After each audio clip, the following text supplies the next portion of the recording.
Muchas gracias. Pues muy buenos días. Les agradezco que me hayan invitado para darles esta charla.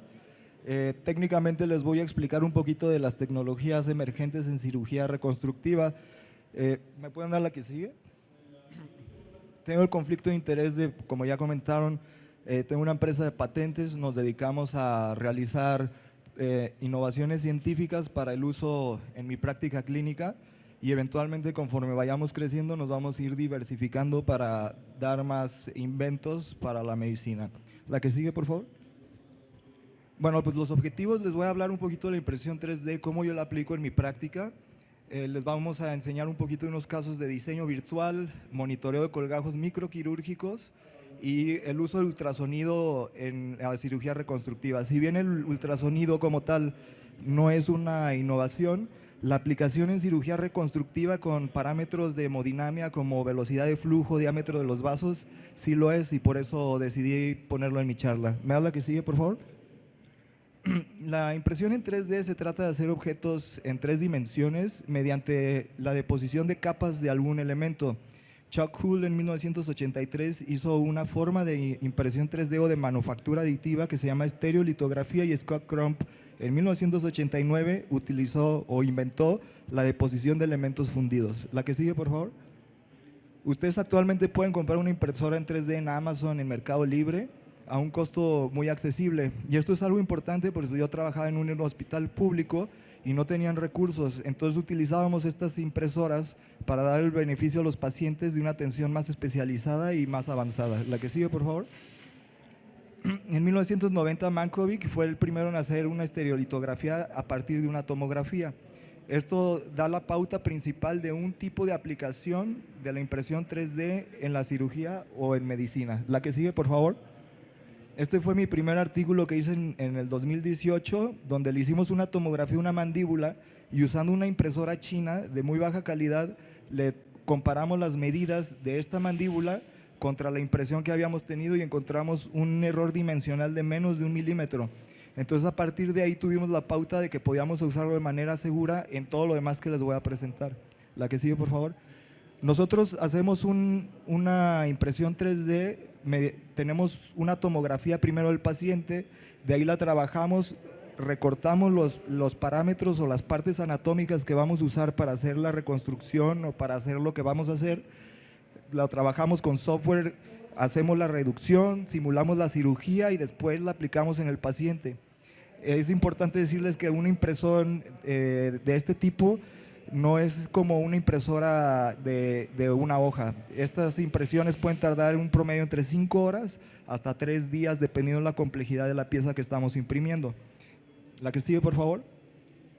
Estos son los tipos de impresión 3D, son 7 en general. Las primeras 2 es la deposición de elementos fundidos, que es un filamento que pasa a través de un nozzle, el cual está muy caliente, se derrite y va dejando las capas de la impresión, por así decirlo.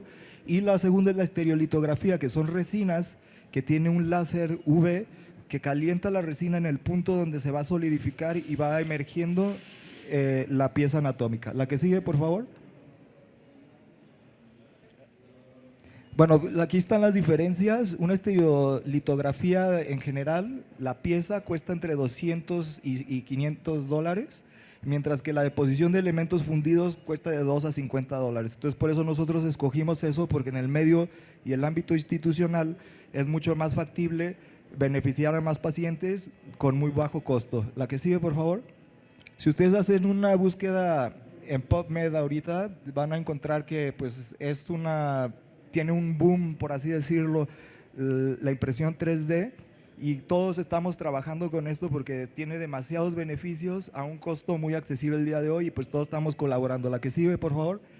Los materiales que podemos usar para imprimir es el PLA el primero, es un derivado de unas fibras de las cáscaras del maíz y es un tejido biodegradable. Si bien sí hay estudios que es biocompatible, nosotros no lo usamos como implante específico que se va a quedar en el paciente, sino más bien lo usamos como modelo que nos va a enseñar qué podemos hacer durante la cirugía. Y hay otros más.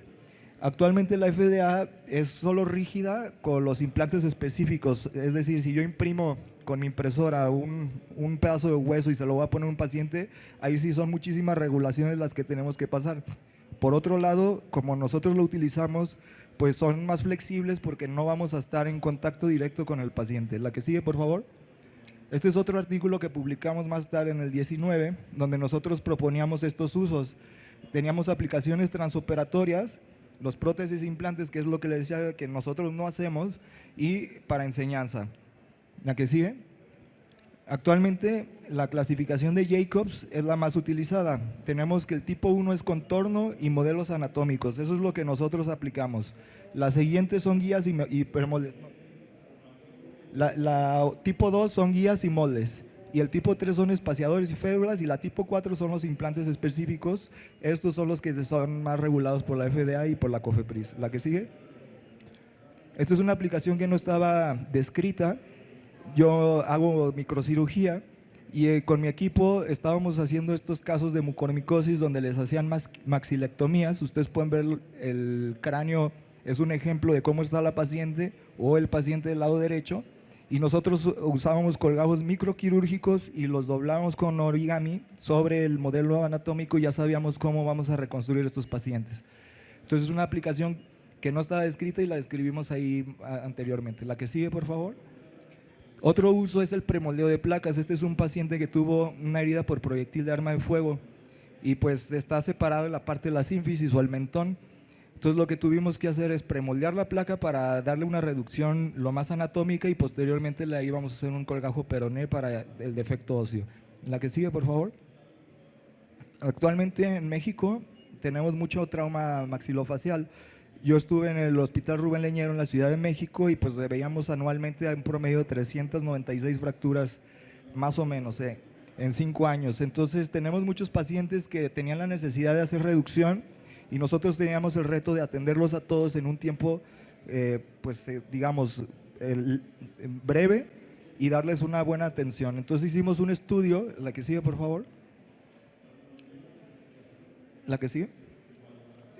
Y pues encontramos que pues en general la inversión en Estados Unidos para las fracturas del macizo facial es cerca de 1.6 billones de dólares. Entonces en México no tenemos muchos datos y el costo por paciente técnicamente es más o menos como $35,000. En México no tenemos esta información, entonces nos basábamos en la información de Estados Unidos y pues nos encontramos que pues el costo de la atención para estos pacientes es muy elevado. Nosotros nos dimos a la tarea de intentar disminuir el tiempo de la cirugía, el tiempo del sangrado y el tiempo de hospitalización. Y una forma de lo que intentamos hacer fue mediante el premoldeo de placas. La que sigue, por favor. Este es el artículo que publicamos donde tratamos de reducir el tiempo del tratamiento. Ahora sí que la analogía es como si fuéramos Checo Pérez en la Fórmula 1 y la reducción con la fractura es como si estuviéramos en pits. Entonces viene el paciente, le dan la inducción anestésica y nosotros de una manera más rápida vamos a hacer la reducción y el tratamiento con placas 3D o lineales. La que sigue, por favor. Entonces la pregunta que teníamos era si disminuía el tiempo quirúrgico, si disminuía el sangrado y si mejoraba los resultados, y obviamente de forma indirecta disminuye el costo de la estancia y de la cirugía. La que sigue, por favor. Y teníamos el objetivo general de evaluar el impacto de las placas de osteosíntesis premoldeadas utilizando los modelos anatómicos con las técnicas que les acaba de explicar para el tratamiento de estos pacientes en fracturas del macizo facial. La que sigue. Vimos las variables generales demográficas y las específicas que vamos a evaluar era el tiempo de osteosíntesis, que es ahora sí que como un PITS para la reducción. Ya tenemos la disección y empezamos a poner la placa. ¿Cuánto nos tardamos en ponerla cuando la premoldeamos y cuando no? El tiempo total de la cirugía, el sangrado y el inicio de labores. Pues estas personas generalmente son personas como ustedes que son jóvenes y tienen una edad laboral. En la medida que nosotros lo regresemos a trabajar lo antes posible, el Producto Interno Bruto y per cápita no se ve, digamos, afectado y pues de esa manera tenemos un impacto indirecto en la economía de todo el país. La que sigue, por favor. Entonces el grupo 1 no premoldeamos las placas, en el grupo 2 sí las premoldeamos. La que sigue. Y esto es un ejemplo, esto es un video. ¿Le puedes picar al video, por favor? Ahorita es un ejemplo de un corte sagital, es una fractura del zigoma o malar. Tenemos ahí la sínfisis frontomalar fracturada, está impactado en el maxilar y ahorita va a aparecer el arco zigomático y la mandíbula Y entonces nosotros mediante una segmentación con software de bajo costo podemos simular la reducción, podemos ver los elementos adyacentes y entonces empezamos a operar desde antes cómo está nuestra fractura, ya sabemos qué nos vamos a encontrar. Es una simulación en Tinkercad, que es un software gratis, donde ya hacíamos la reducción. Esta es la pieza impresa y por políticas muy específicas del hospital donde estábamos, no podíamos premoldear las placas y luego esterilizarlas. Nos traía el proveedor el material de osteosíntesis y en lo que estaba haciendo la inducción anestésica, nosotros nos poníamos a premoldear ahí con técnica estéril las placas. Es importante mencionar que estos modelos anatómicos se pueden esterilizar en gas, siempre y cuando no sea con temperatura, porque los filamentos de estos plásticos se pueden modificar con calor. Entonces, para que no tengamos alteraciones, pues necesitábamos hacerlo con esa técnica. Entonces nosotros les esterilizamos en gas. Aquí estoy haciendo el premoldeo de la placa para el rim orbitario, ahí con el ayudante haciendo la reducción, y pues estábamos ganando tiempo porque esto generalmente lo hacíamos ya con la disección, el paciente abierto, sangrando, y estábamos premoldeando sobre el paciente, entonces pues estábamos ganando tiempo.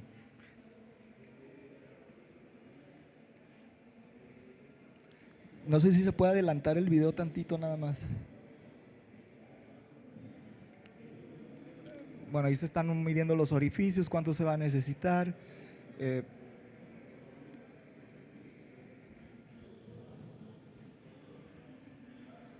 Bueno, ya volví a empezar. Este es otro ejemplo. ¿Le puedes dar el video? No pasa nada. Ponme este que está ahorita. Y bueno, aquí esto es una fractura mandibular, la parasínfisis y el ángulo del lado izquierdo. Y pues es lo mismo, ¿no? El modelo transquirúrgico, misma técnica, nomás que en esta ocasión usamos placas 3D y es nomás para ejemplificar lo que estábamos tratando de realizar.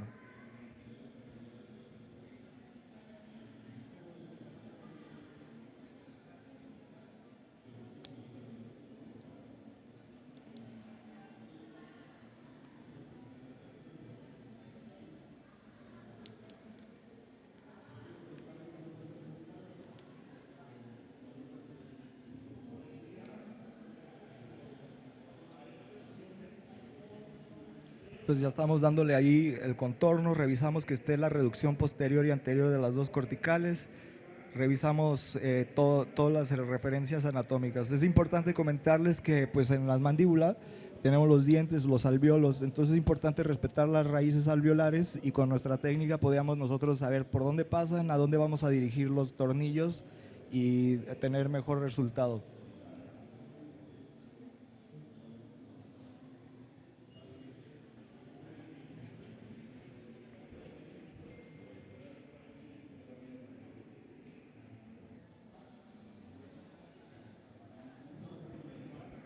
Es la placa para el ángulo mandibular, un poquito más larga porque sabíamos ya previamente. Ahí está el paciente con la placa que nosotros habíamos premoldeado y una reducción al 100%. El abordaje intraoral para la del ángulo, y con técnica percutánea colocamos la placa de una forma más controlada y con mejor resultado y menos invasión.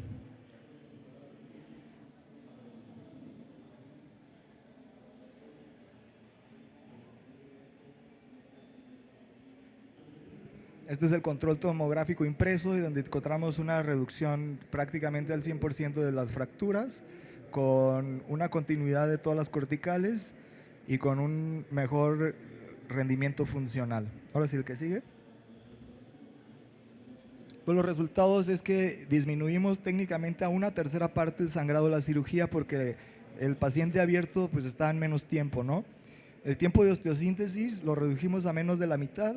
El tiempo de inicio de labores pues le ganamos una semana y la satisfacción del paciente fue del 100%. El tiempo de cirugía en general pues le quitamos 100 minutos en lo que nosotros estábamos operando. Es importante decirles que pues todos los cirujanos en ese hospital son expertos en reducción de macizo facial y pues también, a pesar de que no tenían esto, no es como que lo necesiten para hacer una buena cirugía, pero sí mejoramos el tiempo. La que sigue, por favor. Les voy a presentar ahora la aplicación de la impresión 3D con técnicas híbridas para un paciente que tuvo una amputación auricular del lado derecho total. Es un artículo que publicamos recientemente La que sigue, porfa. Y pues bueno, aquí tenemos el paciente y lo que hicimos fue tomar cartílago de la costilla, hicimos una oreja basada en la oreja contralateral y se la sembramos en la parte antebraquial, se llama colgajo radial libre prelaminado. Entonces, es una técnica compleja que no se realiza en todos lados y pues la cuestión técnica específica que no se realiza es porque existen otras opciones que tienen ventajas, pero este paciente específicamente se lesionó en la pandemia del COVID y pues me pidió que quería usar su aparato auditivo porque aparte tenía trauma timpánico con hipoacusia y además quería usar cubrebocas por la cuestión de salud obvia, ¿no? Existen cubrebocas que se pueden amarrar, pero pues él tenía estas necesidades muy específicas y nosotros decidimos este colgajo sobre otras opciones de reconstrucción auricular para darle una buena cobertura al cartílago. Si ese cartílago tiene una piel muy delgada y se expone, se pierde toda la cirugía. Entonces es bien importante que tuviera una cobertura gruesa para que soporte las fuerzas mecánicas del cubrebocas, del aparato auditivo, de lentes y de todo lo demás para que no se exponga el cartílago y no se pierda la cirugía y el esfuerzo. Me da lo que sigue. Este es un video, nomás que hay que bajarle el volumen porque está en inglés y yo lo voy narrando, ¿no? Si lo pueden ir poniendo entonces. A ver, pero yo no me escucho ahora, creo. O sea, nomás es bajarle ahí al video, al puro video, el volumen y yo lo narro. En la computadora debe ser posible.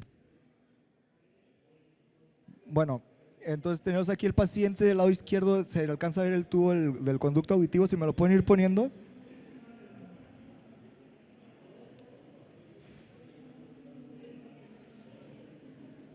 Aquí vemos ya las relaciones anatómicas, vamos a ver diferentes ángulos del paciente, del reto a reconstruir.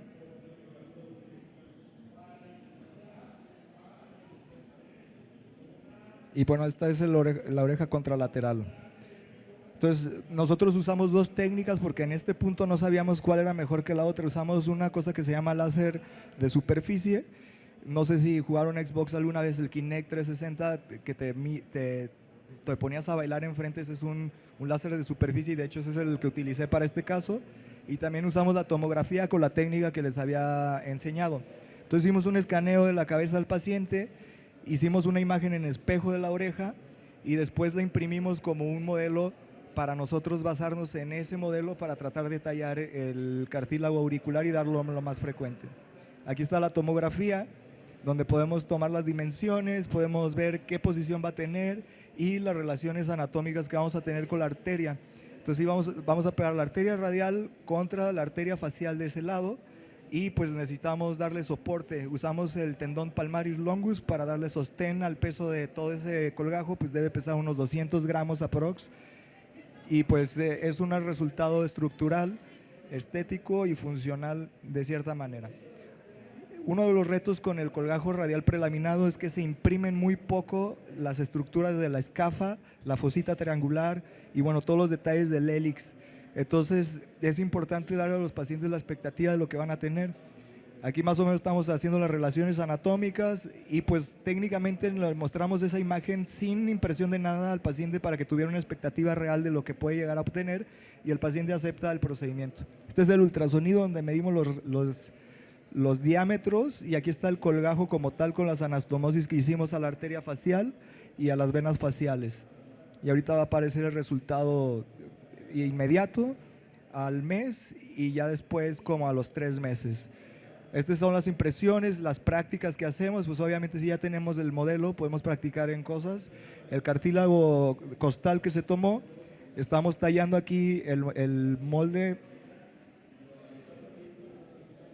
y pues ahí está el cartílago, el molde y el resultado. Lo ponemos primero en el antebrazo y posteriormente lo dejamos ahí unos 3 meses que tenga circulación y después hacemos un colgajo libre para reconstruir el pabellón auricular de ese lado.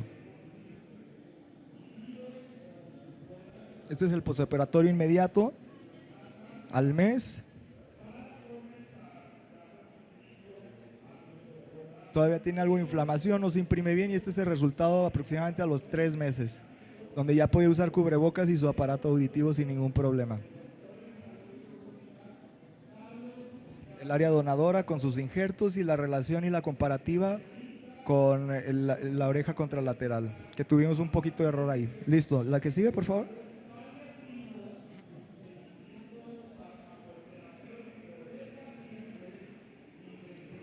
Regrésale tantito.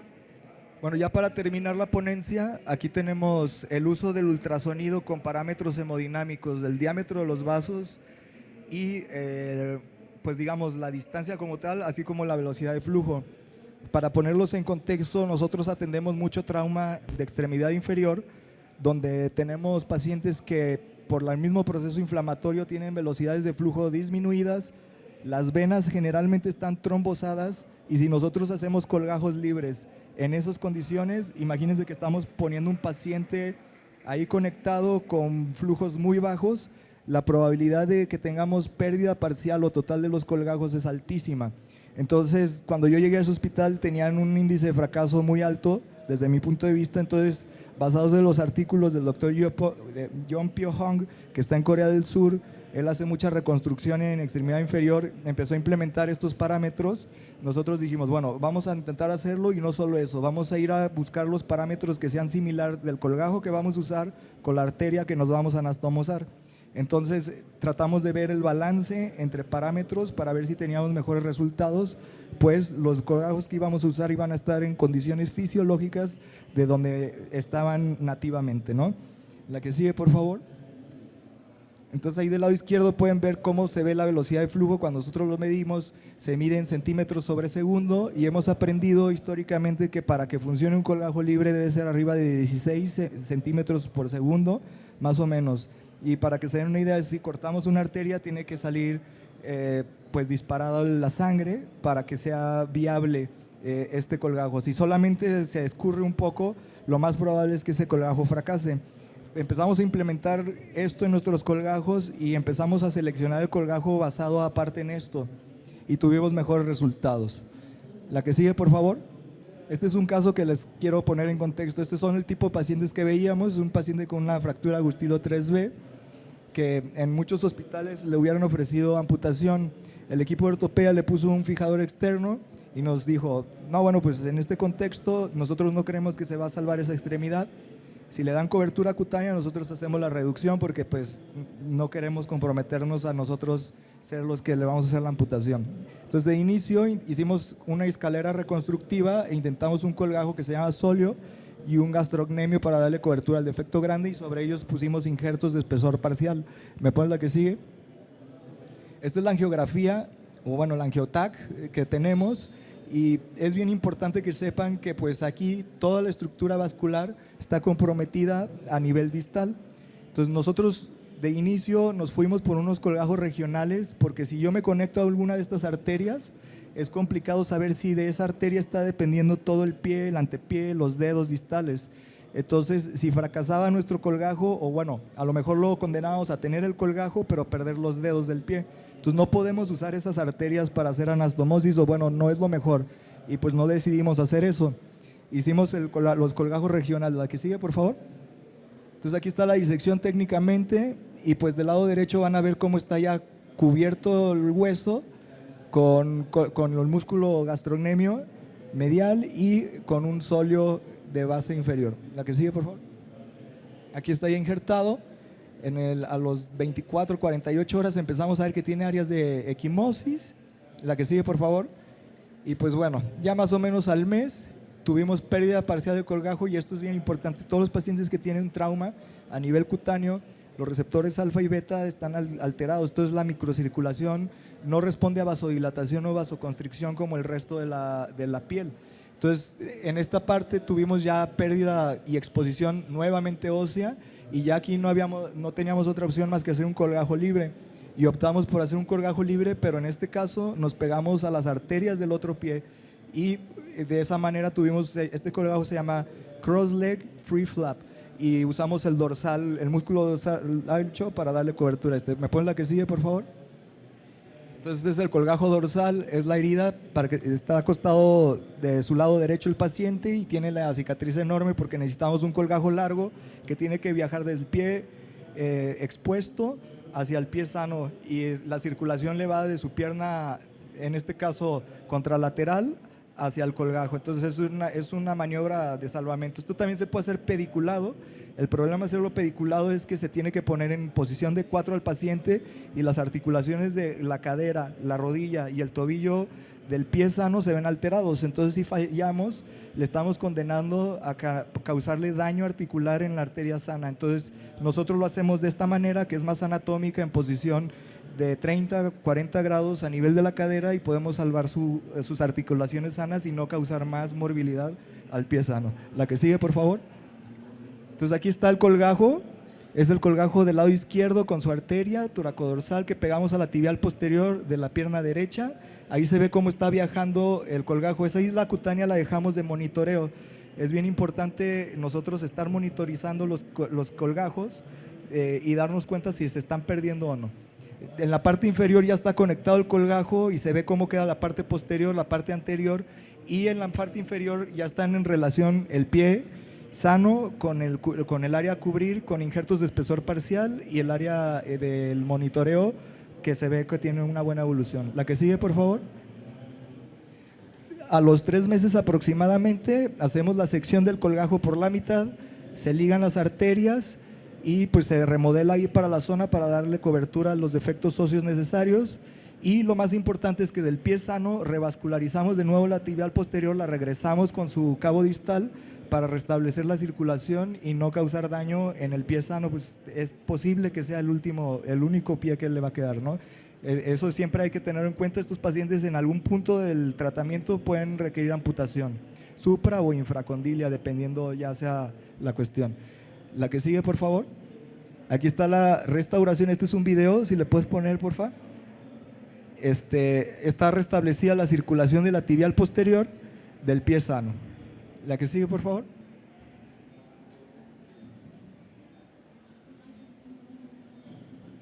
Y bueno, aquí esto es algo que no hay mucha información.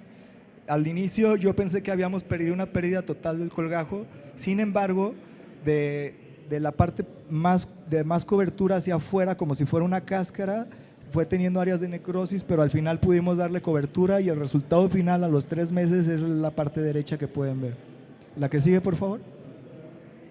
Este es el resultado más o menos de la evolución, cómo se fue comportando. La que sigue. Y ya pues ese resultado final del paciente, que pues tuvimos opción de salvarle la extremidad cuando estaba totalmente perdida. La que sigue. El área donadora pues quedó con un injerto ahí, pero lo más importante es que no tiene compromiso vascular porque restablecimos la circulación que tomamos prestada. La que sigue, por favor. Este también es un video, pero si lo puedes poner así rápido.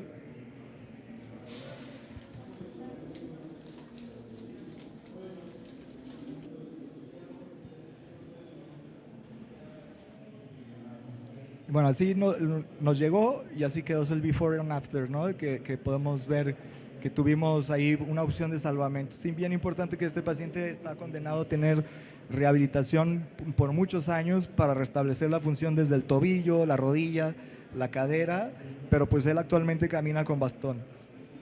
La que sigue, por favor. Bueno, pues ya sería todo. No sé si tienen algún comentario o alguna pregunta.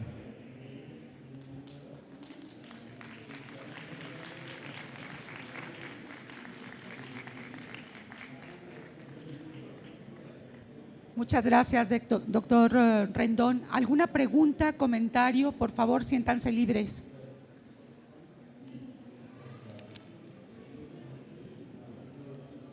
¿No?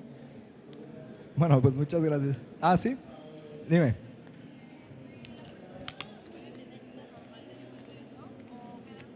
¿De cuál? No, sí quedan secuelas funcionales. Mi pregunta fue si las personas tienen vida normal después de esta cirugía o si quedan secuelas.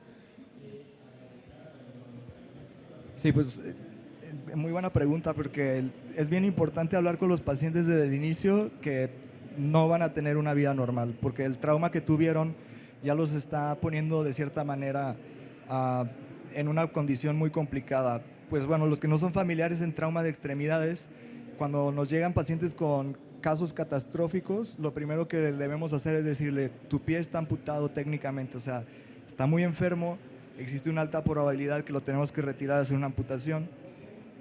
Y hay muchos estudios donde hay personas que retoman una vida muy funcional con prótesis contra personas que tienen, digamos, ahora sí que la extremidad con todas las limitaciones. Y eso es algo que está en debate.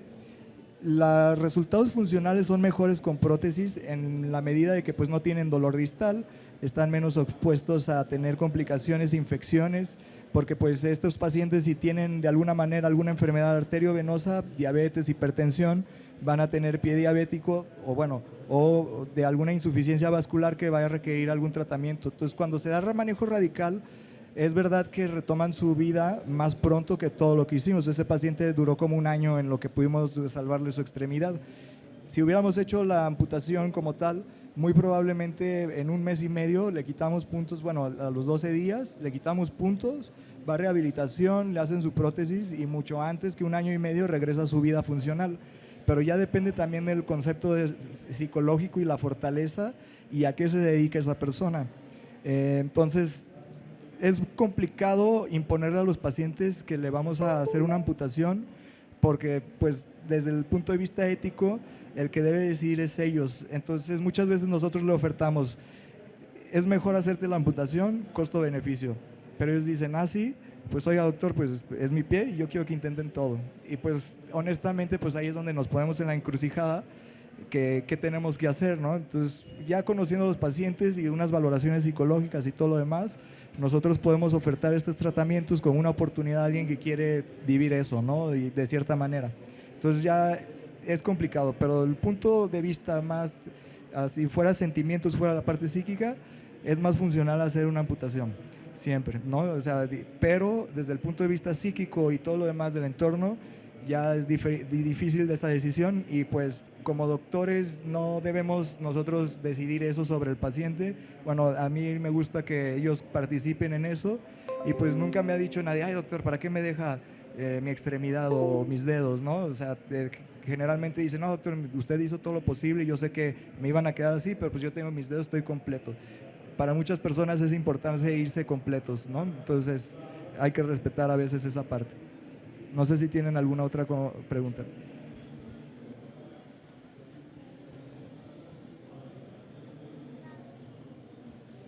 Hizo mención de que es probable que se pueda llevar a cabo la cirugía, pero después de generar la cirugía pueda haber alguna amputación. ¿Cuál es la probabilidad estadística de que después de llevar a cabo la cirugía se genere esa amputación?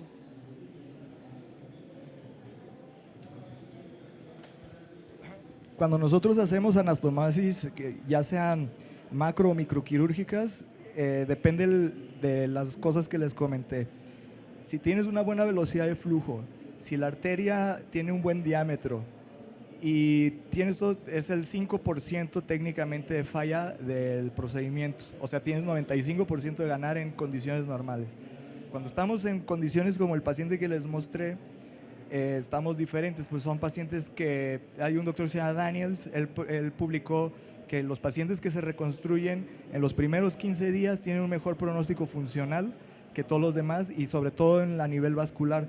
Y esa razón es porque una fractura que no está alineada, el proceso inflamatorio se va haciendo más crónico. Entonces a la medida que pasa el tiempo, tienes factores de riesgo de trombosis y pues todo eso te va acumulando cosas en contra. En este paciente específicamente estábamos 50% de que funcionaba, 50% de que no funcionaba. Pero pues al final hicimos muchos estudios previos y maniobras y por eso de todas esas escogimos irnos a la arteria más sana, que era la del otro pie, ¿no? En el último paciente que les mostré. Si lo hubiéramos intentado en el pie que estábamos y fallábamos, era amputación a fuerzas, ¿no? Si falla. Si funciona, pues pudiera ser que hubiera sobrevivido el colgajo, pero el primer dedo del pie, o el segundo o el tercero, se podían ir necrosando y requerir amputaciones segmentarias y con insuficiencia vascular crónica, que eso también, ya saben que hay insuficiencia vascular aguda y crónica. Entonces, si nosotros le quitamos toda la circulación, a lo mejor de inicio parece que es un éxito, pero en un año ya tiene compromiso vascular distal. Entonces, por esa razón, pues si ya lo íbamos a hacer, teníamos que irnos por la forma en que le va a hacer el salvamiento funcional más óptimo de esa extremidad. No sé si, ¿sí? No sé si tienen alguna otra pregunta, ¿alguien más?